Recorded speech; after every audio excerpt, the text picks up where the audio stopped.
Hi friends, welcome to our channel. ఈరోజు నేను 2025లో బంగ్లాదేశ్లో రిలీజ్ అయినటువంటి ఒక psychological social thriller web series స్టోరీని ఎక్స్ప్లెయిన్ చేయబోతున్నాను.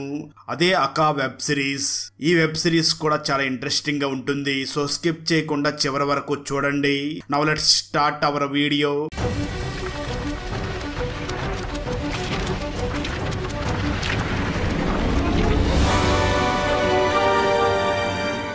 వీడియో స్టార్ట్ చేసే ముందు మన ఛానల్లో లాస్ట్ వీడియోకి వచ్చిన బెస్ట్ కామెంట్ ఏమిటో చూద్దాం. అండ్ ఈ కామెంట్ నేను పర్సనల్ గా సెలెక్ట్ చేసింది అయితే కాదు, సాఫ్ట్వేర్ ఆటోమేటిక్ గా ఈ వీడియోని లైక్ చేసి కామెంట్ చేసిన బెస్ట్ కామెంట్ ని ర్యాండమ్ గా సెలెక్ట్ చేస్తుంది. So keep commenting. నెక్స్ట్ మీ కామెంటే సెలెక్ట్ అయ్యే ఛాన్స్ ఉంది.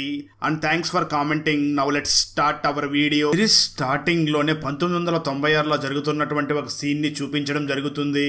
ఒక వ్యక్తి తన పని ముగించుకుని ఇంటికి ఎందుకో చాలా బాధగా వస్తూ ఉంటాడు.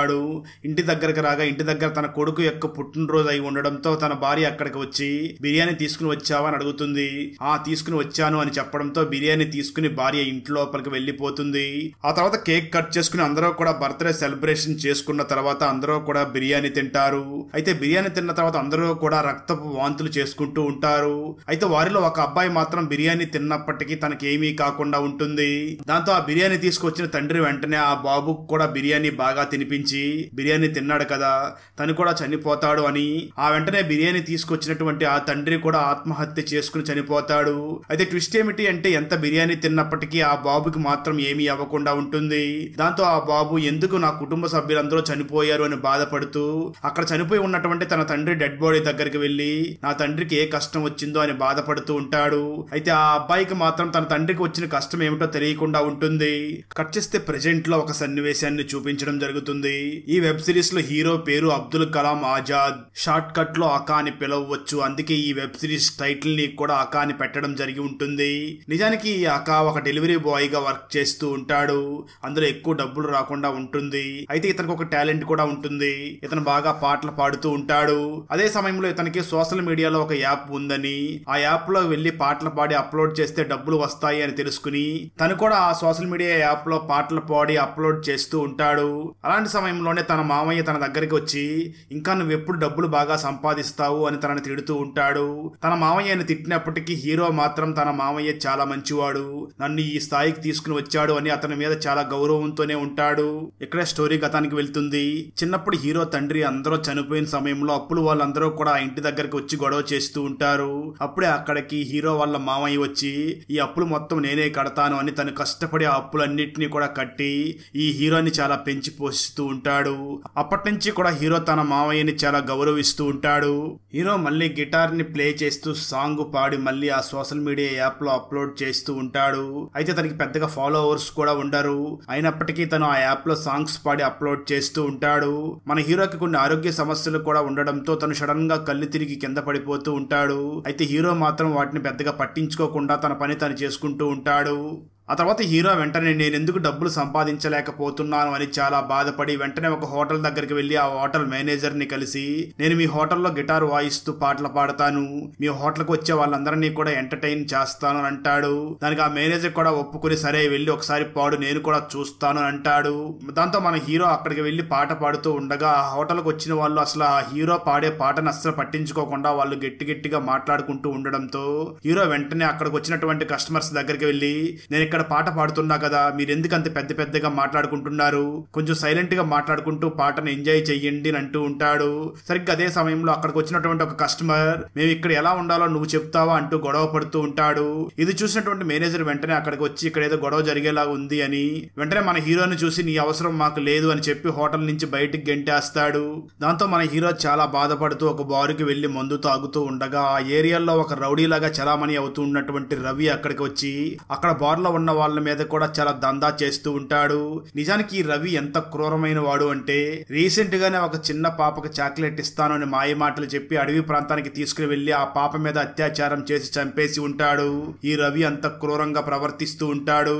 ఒక రోజు రాత్రి మన హీరో డ్యూటీ ముగించుకుని ఇంటికి వెళుతూ ఉండగా దారి మధ్యలో బైక్ ఆగిపోతుంది. దాంతో మన హీరో ఆ బైక్ ని సరిచేస్తూ ఉండగా ఇంతలో ఒక దొంగ కత్తి తీసుకుని అతని మీద అటాక్ చేయడానికి వస్తూ ఉండడంతో మన హీరో భయపడి అక్కడి నుంచి వెళ్లిపోతాడు. దాంతో ఆ దొంగ వెంటనే ఆ బైక్ ని తీసుకుని అక్కడి నుంచి వెళ్లిపోవడానికి ప్రయత్నిస్తాడు. కానీ బైక్ స్టార్ట్ అవ్వకపోవడంతో వెంటనే అక్కడ ఉన్నటువంటి మన హీరో డెలివరీ బ్యాగ్ ను తీసుకుని వెళ్లిపోతాడు. దాంతో ఆ తర్వాత రోజు మన హీరో తన మేనేజర్ దగ్గరికి వెళ్లి బ్యాగ్ ని ఒక దొంగ కొట్టేశాడు అని చెప్పడంతో, ఆ బ్యాగ్ వాల్యూ ఎంతో నీకు తెలుసా? నీ 1 month శాలరీ కట్టిన ఆ బ్యాగ్ రాదు, నీ శాలరీలో నుంచి కొంచెం కొంచెం ఆ డబ్బుల్ని కట్ చేసుకుంటాను అని చెప్తూ ఉంటాడు. ఆ మాటలు విన్నటువంటి మన హీరో మనకు వచ్చేదే కొంచెం శాలరీ, దాంట్లో కూడా కటింగ్లు అంటే చాలా కష్టం అవుతుంది అని చాలా బాధపడుతూ ఉంటాడు. సరిగ్గా అదే సమయంలో ఆఫీస్ లో ఎవరిదో ఒక బర్త్డే పార్టీ ఉండడంతో ఎవరో కూడా తనని పట్టించుకోకుండా ఉంటారు. దాంతో మన హీరో బాధపడుతూ ఒక పేపర్ మీద ఒక కవితని రాస్తూ ఉండగా అక్కడికి మాలిని అనే ఒక అమ్మాయి వచ్చి, ఈ కవిత చాలా బాగుంది, అయినా నీ తలకేంటి ఇది గాయమైనట్లుగా ఉంది అని మన హీరోకి ఒక బ్యాండేజ్ ఇచ్చి అక్కడి నుంచి వెళ్లిపోతుంది. అది చూసినటువంటి మన హీరో, ఒక అమ్మాయి నాతో ఇంత మంచిగా మాట్లాడిందా అంటూ ఆ అమ్మాయిని ఇష్టపడడం మొదలు పెడతాడు. ఆ తర్వాత రోజు మూవీలో పాటలు పాడడానికి ఆడిషన్ జరగబోతుంది, ఇంట్రెస్ట్ ఉన్న వాళ్ళు రండి అని ఒక పేపర్ లో యాడ్ వేసి ఉంటారు. అది చూసినటువంటి హీరో మామయ్య హీరోకి వచ్చి చెప్పి, నువ్వు కూడా ట్రై చేయవచ్చు కదా అని అంటాడు. దాంతో హీరో వెంటనే ఆడిషన్ జరిగే ప్లేస్ దగ్గరికి వెళ్ళగా అక్కడ 2 వ్యక్తులు మాట్లాడుకుంటూ సినిమాలో పాటలు పాడడానికి ఆల్రెడీ ఒక వ్యక్తిని సెలెక్ట్ చేసేశారు, ఈ కార్యక్రమం అంతా సినిమా పబ్లిసిటీ కోసమే అని మాట్లాడుకుంటూ ఉంటారు. విషయం తెలుసుకున్నటువంటి హీరో వెంటనే అక్కడి నుంచి తిరిగి బయలుదేరి వెళ్లిపోతాడు. ఆ బాధలో మన హీరో మళ్ళీ బారుకి వెళ్లి మద్యం తాగుతూ ఉన్న సమయంలో అక్కడికి మళ్ళీ రవి అనే రౌడీ వచ్చి మళ్ళీ అక్కడ ఏదో దందా చేస్తూ ఉంటాడు. ఇది చూసినటువంటి మన హీరో చాలా చిరాగ్గా పైకి లేచి నిలబడి, ఇక్కడికి వచ్చి నువ్వు ఎందుకు ఎప్పుడు గొడవ చేస్తుంటావు, వచ్చిన పని చేసుకుని వెళ్ళవచ్చు కదా అని అంటాడు. దాంతో ఆ రవి కోపం వచ్చి, నాకే ఎదిరిస్తావా అంటూ తనని కొట్టడానికి వస్తూ ఉండడంతో అక్కడ ఉన్నటువంటి బారు వాళ్ళు వెంటనే ఇద్దరిని కూడా ఆపుతారు. మన హీరో ఫుల్ గా తాగి అక్కడి నుంచి ఇంటికి వెళుతూ ఉండగా దారి మధ్యలో ఆ రవి తనని ఆపి, ఏంటి నువ్వు నన్నే ఎదిరిస్తావా అంటూ మన హీరో వాళ్ళ ఫ్యామిలీ మెంబర్స్ అందరినీ కూడా చాలా తీవ్రంగా తిట్టడం మొదలు పెడతాడు. దాంతో కోపం తెచ్చుకున్నటువంటి మన హీరో ఒక రాయి తీసుకుని ఆ రవిని కింద పడుకోబెట్టి తన తల మీద బలంగా కొట్టడంతో రవి అక్కడికక్కడే చనిపోతాడు. రవి చనిపోయాడు అని తెలుసుకున్నటువంటి మన హీరో చాలా భయపడుతూ అక్కడి నుంచి ఇంటికి వెళ్లిపోయి ఇప్పుడు ఏమవుతుందో ఏంటో అని చాలా భయపడుతూ అలాగే నిద్రపోతాడు. కట్ చేస్తే ఆ తర్వాత రోజు మార్నింగ్ తన మామయ్య డోరు కొట్టి తనని నిద్ర లేపడంతో ఏమైందో ఏమిటో అని మన హీరో చాలా భయపడుతూ బయటికి రాగా అప్పుడే టీవీ న్యూస్ టెలికాస్ట్ అవుతూ ఉంటుంది. ఆ టీవీ న్యూస్ లో రవి అనే ఒక రౌడీ చనిపోయాడు అని జనాలందరూ కూడా చాలా సంతోషపడుతూ ఉంటారు. ఈ రవి చాలా చెడ్డవాడు, చాలా చెడ్డ పనులు చేసేవాడు, అతన్ని చంపిన వాడికి మేము చాలా రుణపడి ఉన్నామని అంటూ ఉంటారు. అదే సమయంలో మరొక న్యూస్ లో ఒక వ్యక్తి మాట్లాడుతూ, ఇంతకు ముందు ఆకా అనే ఒక వ్యక్తి ఉండేవాడు, సమాజంలో ఎవరు తప్పులు చేసినా వాళ్ళని చంపేస్తూ ఉండేవాడు, కానీ ఆ ఆకా ఎందుకో కొన్ని సంవత్సరాల నుంచి కనిపించడం లేదు, ఈ రవిని చంపిన విధానం చూస్తే ఆ ఆకా తిరిగి వచ్చినట్లుగా ఉన్నాడు అని అంటూ ఉంటారు. ఇదంతా వింటున్నటువంటి మన హీరో ఆ ఆకా ఎవరు అని ఆలోచిస్తూ ఉంటాడు. అక్కడతో మొదటి ఎపిసోడ్ ముగిస్తుంది. ఆ తర్వాత మన హీరో ఒక డెలివరీ చేయడం కోసం మాలిని వాళ్ళ ఇంటి దగ్గరికి బయలుదేరి వెళ్తాడు. నిజానికి మన హీరో ఫుడ్ ను మాత్రమే కాకుండా వేరే ఇతర వస్తువులన్నింటినీ కూడా హోమ్ డెలివరీ చేస్తూ ఉంటాడు. అలా మాలిని ఇంటి దగ్గరికి వెళ్లి అక్కడ మాలిని కలిసి మళ్ళీ వాళ్ళిద్దరూ కూడా మాట్లాడుకుంటూ ఉంటారు. ఆ సమయంలోనే మన హీరో ఆ మాలిని చూసి, నేను త్వరలో ఒక కాంపిటీషన్ కి వెళ్ళబోతున్నాను, అక్కడ నాకంతా మంచి జరిగేలాగా నువ్వు ప్రార్థన చెయ్యి అని అంటాడు. దానికి మాలిని కూడా ఖచ్చితంగా నీకు మంచి జరగాలి అని నేను దేవుడికి ప్రార్థన చేస్తాను అని అంటూ ఉంటుంది. ఆ తర్వాత రోజే మన హీరో సింగర్స్ ని సెలెక్ట్ చేసేటటువంటి ఒక ప్రోగ్రామ్ కి వెళ్ళగా అక్కడ ఉన్న జడ్జి మన హీరో ఏ పాట పాడినా నీకు అసలు పాడడం రావడం లేదు అని అంటూ తనని తిడుతూ ఉంటాడు. ఆ తర్వాత మళ్ళీ మన హీరో పాట పాడుతూ ఉండగా అక్కడ ఉన్న వేరే జడ్జి కూడా మన హీరోని చూసి, నువ్వు మరోసారి ట్రై చెయ్యి అని చెప్పి తనని అక్కడి నుంచి పంపించేస్తారు. దాంతో మన హీరో ఇదంతా కూడా టీవీలో టెలికాస్ట్ అవుతుందేమో, అప్పుడు నా పొరుగు మొత్తం పోతుంది అని చాలా బాధపడుతూ ఉంటాడు. ఆ బాధతోనే ఇంటికి వచ్చినటువంటి మన హీరో తన చేతిలో ఉన్న గిటార్ ని పగలగొట్టేసి చాలా బాధపడుతూ ఉండగా ఇంతలో అక్కడికి వచ్చినటువంటి తన మామయ్య హీరోని చూసి, నువ్వు అంతలా బాధపడకు, ఈసారి కాకపోతే ఇంకోసారి ఖచ్చితంగా సెలెక్ట్ అవుతావని తనకు ధైర్యం చెప్తూ ఉంటాడు. కట్ చేస్తే ఆ తర్వాత రోజు మార్నింగ్ మన హీరో వాళ్ళ నాన్న వాళ్ళ ఫ్రెండ్ని కలవడానికి వెళ్ళి ఉంటాడు. నిజానికి ఈ వ్యక్తి వాళ్ళ నాన్న దగ్గర చాలా డబ్బులు తీసుకుని బిజినెస్ పెడతాను అని డబ్బులు తీసుకుని ఆ తర్వాత మోసం చేసి ఉంటాడు. ఆ మోసాన్ని భరించలేక మన హీరో వాళ్ళ నాన్న బిర్యానీలో విషం కలిపి తన ఫ్యామిలీ మొత్తం చంపడానికి ప్రయత్నించి ఉంటాడు. హీరో వాళ్ళ నాన్న ఫ్రెండ్ని చూసి, నువ్వు మా నాన్న దగ్గర తీసుకున్న అప్పు ఇప్పటికి 20 లక్షల పైన దాటిపోయింది, నువ్వు ఆ డబ్బులు నాకు తిరిగి ఇవ్వు, నాకు పరిస్థితి ఏమీ బాగోలేదు అని అంటాడు. ఆ మాటలు విన్నటువంటి ఆ వ్యక్తి మాత్రం నేను మీ నాన్నకి చెప్పాను, ఇప్పుడు నీకు కూడా చెప్తున్నాను, నాకు మీ నాన్న ఎటువంటి డబ్బులు ఇవ్వలేదు అని అంటూ ఉంటాడు. దానికి మన హీరో మాట్లాడుతూ నాకు తెలుసు నువ్వు ఇలాంటి ఎదవ్వని చిన్నప్పుడే నేను మా నాన్నకి ఆ మాట చెప్పాను, కానీ మా నాన్న నా మాట వినలేదు అని అంటూ ఉంటాడు. దాంతో ఆ వ్యక్తి కోపం తెచ్చుకుని వెంటనే మన హీరోని బయటికి తొయ్యబోతూ ఉండగా హీరో వెంటనే ఒక గన్ను తీసుకుని ఆ వ్యక్తిని షూట్ చేసి చంపేస్తాడు. ట్విస్ట్ ఏమిటి అంటే ఇదంతా కూడా మన హీరో ఊహించుకుంటాడు, కానీ నిజానికి అక్కడ ఆ వ్యక్తిని ఏమీ షూట్ చేయకుండా తను సైలెంట్ గా ఏమీ మాట్లాడకుండా అక్కడి నుంచి ఇంటికి తిరిగి వెళ్ళిపోతాడు. ఆ తర్వాత మన హీరో వెంటనే అక్కడి నుంచి సైలెంట్ గా ఇంటికి వెళుతూ ఉండగా ఒక వ్యక్తికి చాలా గాయాలయ్యి రోడ్డు పక్కన పడి ఉంటాడు. దాంతో మన హీరో వెంటనే అక్కడికి వెళ్లి ఎంక్వైరీ చేయగా కారు గుద్దింది అని తెలుస్తుంది. అదే సమయంలో అక్కడ కారుతో గుద్దిన వ్యక్తిని అక్కడ ఉన్న వాళ్ళందరూ కూడా ఎందుకు ఇలా చేశామని అడుగుతూ ఉంటారు. హీరో చాలా కోపంగా హెల్మెట్ తీసుకుని వెళ్లి కారుతో గుద్దినటువంటి ఆ వ్యక్తిని చాలా తీవ్రంగా కొట్టి అక్కడి నుంచి వెళ్లిపోతాడు. అంటే మన హీరోకి చాలా కోపం ఉంటుంది. తను ఫ్రీగా నార్మల్ గా ఉన్న సమయంలో మాత్రమే కవితలు రాస్తూ మిగతా సమయంలో చాలా కోపంగానే ఉంటూ ఉంటాడు.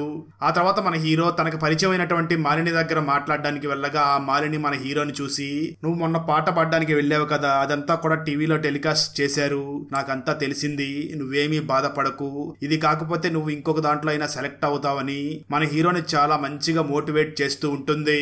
మన హీరో కూడా ఆ మాలినితో ఉన్నప్పుడు చాలా సంతోషంగా ఉంటాడు.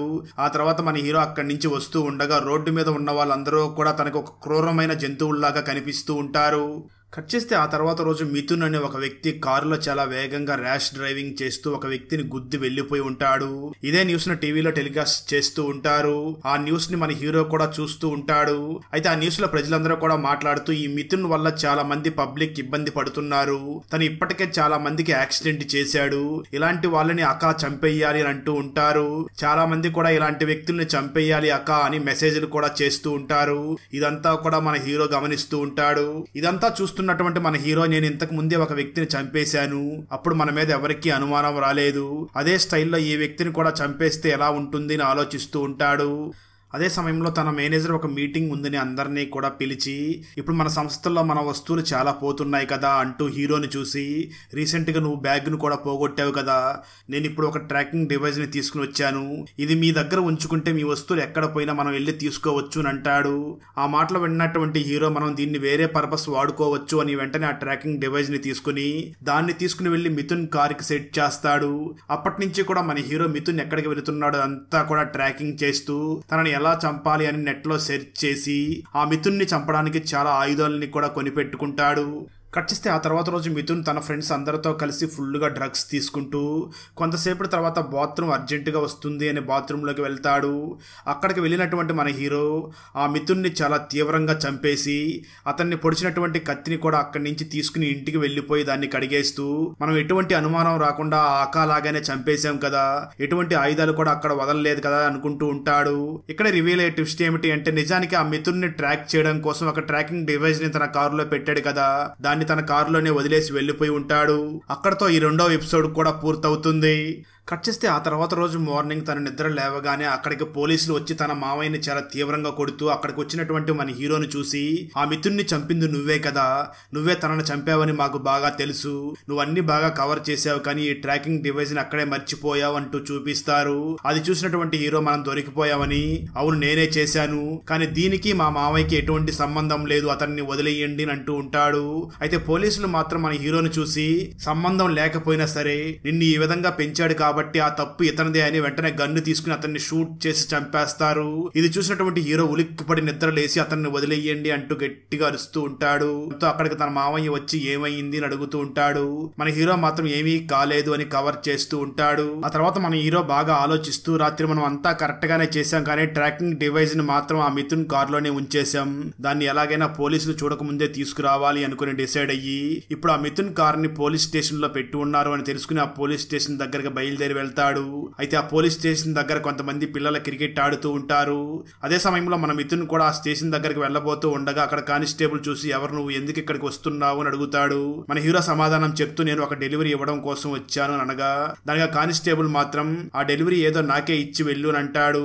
దానికి మన హీరో మాట్లాడుతూ, అలా ఇవ్వడం కుదరదు సార్, ఇన్స్పెక్టర్ గారికి పార్సిల్ వచ్చింది, అతనే సైన్ చెయ్యాలి అని చెప్పడంతో కానిస్టేబుల్ వెంటనే లోపలికి వెళ్లి త్వరగా వచ్చే అని అంటాడు. దాంతో మన హీరో లోపలికి వెళ్లి అక్కడ మిథున్ కారు దగ్గరికి వెళ్లి ఆ ట్రాకింగ్ డివైస్ ని తీసే ప్రయత్నం చేస్తూ ఉంటాడు. ఇంతలో అక్కడికి ఒక పోలీసు వచ్చి ఇక్కడ ఏం చేస్తున్నావు అని అడుగుతాడు. దానికి మన హీరో చాలా భయపడుతూ ఏం లేదు సార్, కొంచెం స్మోకింగ్ చేద్దామని పక్కకు వచ్చాను అని చెప్పడంతో ఆ పోలీస్ ఆఫీసర్ మాత్రం ఇక్కడ స్మోకింగ్ చేయడం కుదరదు, వెంటనే ఇక్కడి నుంచి బయటికి వెళ్ళిపోని అంటాడు. దాంతో మన హీరో అక్కడి నుంచి వెళ్ళబోతూ ఉండగా అదే సమయంలో పిల్లలు క్రికెట్ ఆడుతూ బాల్ ని స్టేషన్ లో కొట్టడంతో ఆ బాల్ ని తీసుకున్నటువంటి మన హీరో వెంటనే ఆ బాల్ ని కారు కిందకి వేస్తాడు. అప్పుడే అక్కడికి వచ్చిన పిల్లలు అన్న ఆ కారు కింద ఉన్న బాల్ ని ఎలాగైనా తీసి పెట్టండి అని అడుగుతూ ఉంటారు. దాంతో మన హీరో వెంటనే ఆ బాల్ ని తీస్తాను అని చెప్పి ఆ కారు కిందకి వెళ్లి అక్కడ ఉన్నటువంటి ట్రాకింగ్ డివైస్ ని కూడా తీసుకుని అక్కడి నుంచి బయటకు వచ్చేస్తాడు. సరిగ్గా అదే సమయంలో పోలీస్ ఇన్స్పెక్టర్ అక్కడికి వస్తాడు. నిజానికి మన హీరో కళలోకి వచ్చినటువంటి ఇన్స్పెక్టరే సేమ్ అదే ఇన్స్పెక్టర్ అక్కడికి వచ్చి నాకు ఆర్డర్ వచ్చిందా, ఎవరు పంపించారు అని అడుగుతూ ఉంటాడు. దానికి మన హీరో సమాధానం చెప్తూ సార్ ఇందులో ఫ్రమ్ అడ్రస్ ఏమీ లేదు అని అంటూ ఉంటాడు. దాంతో ఇన్స్పెక్టర్ వెంటనే తన వైఫ్ స్నేహ పంపించిందేమో అని స్నేహకి ఫోన్ చేసి అడుగుతాడు. తన వైఫ్ మాట్లాడుతూ నేను ఎటువంటి ప్రొడక్ట్ ని ఆర్డర్ చేసి నీకు పంపలేదు అని అంటూ ఉంటుంది. దాంతో ఆ ఇన్స్పెక్టర్ ఈ ప్రొడక్ట్ ని ఎవరు పంపించారు అని ఆలోచిస్తూ ఉంటాడు. సరిగ్గా అదే సమయంలో టీవీ న్యూస్ లో ఆ మిథున్ని అకానే చంపేసినట్లు ఉన్నాడు. సేమ్ అదే స్టైల్లో మిథున్ని కూడా చంపేసి ఉన్నారు. అంటే ఖచ్చితంగా అకా వచ్చేసాడు అని అందరూ కూడా ఆనందపడుతూ ఉంటారు. కట్ చేస్తే ఇక్కడ ఇన్స్పెక్టర్ వాళ్ళ వైఫ్ అయినటువంటి స్నేహాన్ని చూపించడం జరుగుతుంది. తను బీబీసీలో వర్క్ చేస్తూ ఉండగా తనకి తన హస్బెండ్ అయినటువంటి ఇన్స్పెక్టర్ ఫోన్ చేసి ఒక ఫంక్షన్ కి వెళ్ళాలి త్వరగా రా అని చెప్పి ఉంటాడు. దాంతో స్నేహ వెంటనే చీర కట్టుకుని అందంగా రెడీ అయి ఉండగా ఈ ఇన్స్పెక్టర్ వెళ్లి తనతో రొమాన్స్ చేస్తూ ఉండడంతో స్నేహ తన హస్బెండ్ ని చూసి టైం అవుతుంది త్వరగా వెళ్ళాలి అని చెప్పి ఇద్దరు కూడా ఆ ఫంక్షన్ కి వెళ్తారు. అలా ఇన్స్పెక్టర్ ఆ ఫంక్షన్ కి వెళ్ళగా ఆ ఇన్స్పెక్టర్ కి ఒక మెంటర్ గా ఉన్నటువంటి రిటైర్డ్ పోలీస్ ఆఫీసర్ కూడా ఆ ఫంక్షన్ కి వచ్చి మన ఇన్స్పెక్టర్ ని చూసి ఈ మధ్య న్యూస్ ని చూస్తున్నావు కదా, ఆకా తిరిగి వచ్చాడు అని అందరూ అనుకుంటున్నారు, దీని మీద నువ్వు ఏం ఆలోచిస్తున్నావు అని అడుగుతాడు. దానికి మన ఇన్స్పెక్టర్ మాట్లాడుతూ అసలు నేను ఆ కేసు గురించి అసలు ఏమీ ఆలోచించడం లేదు అని అంటూ ఉంటాడు. మరోపక్క మన హీరో మాలిని దగ్గరికి వెళ్లి తనతో మాట్లాడుతూ ఉన్న సమయంలో మాలిని మన హీరోని చూసి నువ్వు కవితలు బాగా రాస్తావు కదా, నా మీద ఏదైనా ఒక కవిత రాయగలవా అని అడుగుతుంది. దానికి హీరో సమాధానం చెప్తూ కవిత అనేది వెంటనే రాదు, కొంచెం మంచిగా ఆలోచిస్తేనే వస్తుంది అని హీరో బాగా ఆలోచించి ఆ మాలిని మీద ఒక కవిత రాస్తాడు. ఆ కవిత మాలినికి బాగా నచ్చడంతో తన హీరోని చాలా మెచ్చుకుంటూ ఉంటుంది. సరిగ్గా అదే సమయంలో మన హీరో బాడీలో నుంచి సేమ్ అలాంటి ఆత్మ లాంటిదే బయటికి వస్తుంది. అంటే మనకు అన్నయ్య సినిమాలో చిరంజీవి లాంటిది ఇంకో క్యారెక్టర్ బయటకు వస్తుంది కదా ఆత్మారావు అని, సేమ్ అదే విధంగా ఇక్కడ కూడా మన హీరో ఆత్మ బయటికి వచ్చి ఆ క్యారెక్టర్ మాలినితో రొమాన్స్ చేస్తూ ఉంటుంది. అంటే నిజానికి మన హీరో ఆ విధంగా ఊహించుకుంటూ ఉంటాడు. సరిగ్గా అదే సమయంలో చాలా మంది ప్రజలు అక్క నువ్వు చేస్తున్నది కంటిన్యూ చేయి, నీకు కావాలంటే ఆర్థిక సహాయం చేయడానికి కూడా మేము సిద్ధంగా ఉన్నామని చాలా మంది సోషల్ మీడియాలో పోస్టులు పెడుతూ ఉంటారు. ఆ మెసేజ్లను చూసినటువంటి హీరో కూడా ఈ ఐడియా ఏదో బాగుంది, డబ్బులు తీసుకుంటే చాలా బాగుంటుంది అని ఆలోచిస్తూ అలా కంప్లీట్ గా అక్కలాగా మారిపోవాలి అని తన శరీర ఆకృతిని కూడా మారుస్తూ ఇక మీదట మందు తాగకూడదు అని డిసైడ్ అవుతాడు. ఇలాంటి పనులు చేయడానికి చాలా సిమ్ కార్డ్స్ కావాలి అని ఎక్కడైతే ఇల్లీగల్ గా సిమ్ కార్డ్స్ దొరుకుతాయో అక్కడికి వెళ్లి ఒక 10 సిమ్ కార్డ్స్ ని కూడా తీసుకుంటాడు. ఆ వెంటనే సోషల్ మీడియాలో కూడా ఒక అకౌంట్ ని క్రియేట్ చేసి మీకు నెక్స్ట్ ఎవరిని హత్య చేయాలనిపిస్తుందో చెప్పండి నేను రెడీగా ఉన్నాను అని ఒక పోస్ట్ చేస్తాడు. దాని కింద చాలా మంది దేవాన్ అని టైప్ చేస్తూ ఉంటారు. నిజానికి ఈ దేవాన్ తనకన్నా చిన్న వయసులో ఉన్నటువంటి అమ్మాయిల్ని టార్గెట్ చేసి తన ట్రాప్లో పడేలాగా చేసి వాళ్ళని రేప్ చేసి చంపేసి వాళ్ళు ఆత్మహత్య చేసుకుని చనిపోయినట్లుగా మొత్తం క్రియేట్ చేసి వెళ్ళిపోతూ ఉంటాడు. సమాజంలో అందరూ కూడా ఈ అకా గురించే మాట్లాడుతూ ఉండడంతో కొంతమంది పోలీసులు ఇన్స్పెక్టర్ దగ్గరికి వచ్చి సార్ రీసెంట్ గానే ఒక సోషల్ మీడియా అకౌంట్ ని క్రియేట్ చేశారు, అది ఖచ్చితంగా అకాదే అయి ఉంటుంది అని అంటూ ఉంటారు. దానికి ఇన్స్పెక్టర్ వెంటనే దాన్ని ట్రాక్ చెయ్యండి అని అంటాడు. కానీ ఆ సోషల్ మీడియా వాళ్ళు కానీ ఆ సోషల్ మీడియాకి లింక్ అయి ఉన్నటువంటి బ్యాంక్ వాళ్ళు కూడా మా కస్టమర్ డీటెయిల్స్ ని మేము చెప్పడం కుదరదు అని అంటూ ఉంటారు. మరోపక్క మన హీరో మాలిని దగ్గరికి వెళ్లి తనని కలిసి మాట్లాడుతూ ఉన్న సమయంలో అక్కడ అకా టాపిక్ వస్తుంది. ఆ మాలిని మాట్లాడుతూ అలా చేయడం తప్పు అని అంటూ ఉంటుంది. అయితే హీరో మాత్రం ఎందుకు అందరూ కూడా తనని మెచ్చుకుంటున్నారు కదా, అకా కేవలం సమాజంలో తప్పు చేసే వాళ్ళనే కదా చంపుతున్నారు, నువ్వెందుకు అలా కోప్పడుతున్నావు అని అడుగుతూ ఉంటాడు. దానికి ఆ మాలిని సమాధానం చెప్తూ తప్పు చేసిన వాళ్ళని శిక్షించడానికి పోలీసు వ్యవస్థ ఉంది, తన చట్టాన్ని తన చేతిలోకి తీసుకోకూడదు అని చెప్పి మాలిని అక్కడి నుంచి వెళ్ళిపోతుంది. అప్పుడే ఒక్కసారిగా మైకం వచ్చి మళ్ళీ మన హీరో కింద పడిపోతాడు. ఆ తర్వాత మాలిని వెంటనే హీరో మామయ్య దగ్గరికి వెళ్లి హీరో కళ్ళు తిరిగి పడిపోయినట్లుగా చెప్పడంతో హీరో మామయ్య కూడా మాలిని చూసి అవునమ్మా తను ఆరోగ్యం గురించి అంతగా పట్టించుకోవడం లేదు అని అంటూ ఉంటాడు. అప్పుడు మాలిని వెంటనే హీరో వాళ్ళ ఫ్యామిలీ గురించి అడగ్గా హీరో మామయ్య జరిగిందంతా కూడా తనకు చెప్తూ ఉంటాడు. మరోపక్క మన హీరో దేవాన్ని చంపడం కోసం తను ఒక గెస్ట్ హౌస్ దగ్గరికి వెళ్లి ఉండడంతో చాలా తెలివిగా ఆ గెస్ట్ హౌస్ దగ్గరికి వెళ్లి అక్కడ కాలింగ్ బెల్ కొడతాడు. అప్పుడే ఎవరో డోర్ ఓపెన్ చేయగా అది చూసినటువంటి హీరో ఒక్కసారిగా షాక్ అవుతాడు. నిజానికి అక్కడికి ఒక అమ్మాయి వచ్చి ఉంటుంది. సరిగ్గా అదే సమయంలో ఎవరో గన్ను తీసుకువచ్చి మన హీరోకి గురిపెట్టి ఉంటారు. అక్కడతో 3వ ఎపిసోడ్ కూడా పూర్తవుతుంది. మూవీ హీరోయిన్ నడుము మీద ఉన్నటువంటి బటర్ఫ్లై టాటూను చూడగానే రిపోర్టర్ అయినటువంటి శాంతిలాల్ కి ఏం గుర్తుకు వచ్చింది? ఆ టాటూను చూడగానే శాంతిలాల్ నందిత గతాన్ని ఎలా కనిపెట్టాడు? శాంతిలాల్ నందిత గురించి కనిపెట్టిన ఆ రహస్యం ఏమిటి? ఇంతకీ ఆ రహస్యాన్ని ప్రజల ముందు చెప్పాడా లేదా అన్నదే 2019లో బెంగాలీ లాంగ్వేజ్ లో రిలీజ్ అయినటువంటి శాంతిలాల్ ఓ ప్రజాపతి రహస్యం మూవీ స్టోరీ. ఈ బెంగాలీ ఫుల్ మూవీ స్టోరీని తెలుగులో వినాలి అనుకుంటే ఈ వీడియో డిస్క్రిప్షన్ లో ఉన్న లింక్ ని క్లిక్ చేసి సపోర్ట్ చెయ్యండి. Thanks for watching. జై హింద్. ఫ్రెండ్స్, ఫస్ట్ పార్ట్ వీడియోని ఇక్కడతో ఆపేసి రిమైనింగ్ ఎపిసోడ్ స్టోరీని సెకండ్ పార్ట్ కింద ఆల్రెడీ ఎక్స్ప్లెయిన్ చేసి మన సినీ టాక్స్ తెలుగు ఛానల్లో అప్లోడ్ చేయడం జరిగింది. ఆ వీడియో లింక్ ని ఈ వీడియో డిస్క్రిప్షన్ లో మరియు కామెంట్స్ లో ఇస్తాను, చూసేయండి. ఫ్రెండ్స్, వీడియో నచ్చినట్లయితే లైక్ చేసి ఒక చిన్న కామెంట్ చేస్తే మాకు నెక్స్ట్ వీడియో చేయడానికి ఎంకరేజింగ్ గా ఉంటుంది. అలాగే ఛానల్ ని సబ్స్క్రైబ్ చేసి పక్కనే ఉన్న బెల్ ఐకాన్ని క్లిక్ చేసి సపోర్ట్ చేయండి. Thanks for watching. జై హింద్.